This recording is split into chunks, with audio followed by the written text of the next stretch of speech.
মুখ্যমন্ত্রী নেশামুক্ত ত্রিপুরা গড়ার ডাককে চ্যালেঞ্জ জানিয়ে রাজনগর বিধানসভা এলাকায় রমরমিয়ে চলছিল মাদক কারবার।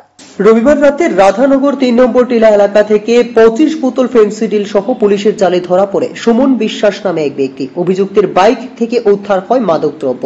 সুমন বিশ্বাস দীর্ঘদিন ধরে গেরুয়া রামাবলী পরে মাতব্বরি এবং নেশা কারবার চালাচ্ছিল বলে অভিযোগ। হত্যা, ব্যবসা এবং এলাকার সাধারণ মানুষ ও দলীয় কর্মীদের অতিষ্ঠ করাও অভিযোগ রয়েছে তার বিরুদ্ধে। রাজনগর পিয়ারবাড়ি থানার পুলিশ ও রাঙ্গামুড়া ফাঁড়ির যৌথ চেকিং এ এই সাফল্য আসে। এনডিপিএস আইনে সুমনকে গ্রেফতার করা হয়েছে। এছাড়া সামাজিক মাধ্যমে উস্কানিমূলক ও বিদ্বেষমূলক পোস্টের অভিযোগে চন্দন দেবনাথ এবং আব্দুল খালেককেও পৃথকভাবে গ্রেফতার করেছে রাজনগর পুলিশ। আজকে আমরা রাতের বেলা আমরা পিয়ারবাড়ি থানাধীন রাধানগর ৩ নম্বর টিলা এলাকাতে রাঙ্গামুড়া আউটপোস্টে ওসি নীরেন্দ্র বর্মা ঢুকে চেকিং করছিলেন।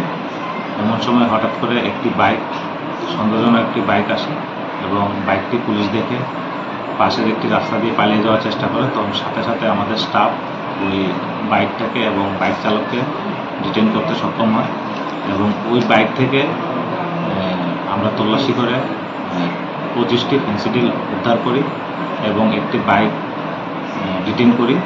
বাইকের নাম্বার TR03J9120 এবং সাথে আমরা বাইকের চালককে আটক করি। ওনার নাম সুমন বিশ্বাস, বাবার নাম লেট সুধীর বিশ্বাস, রাধানগর বাজার টিলা এলাকাতে।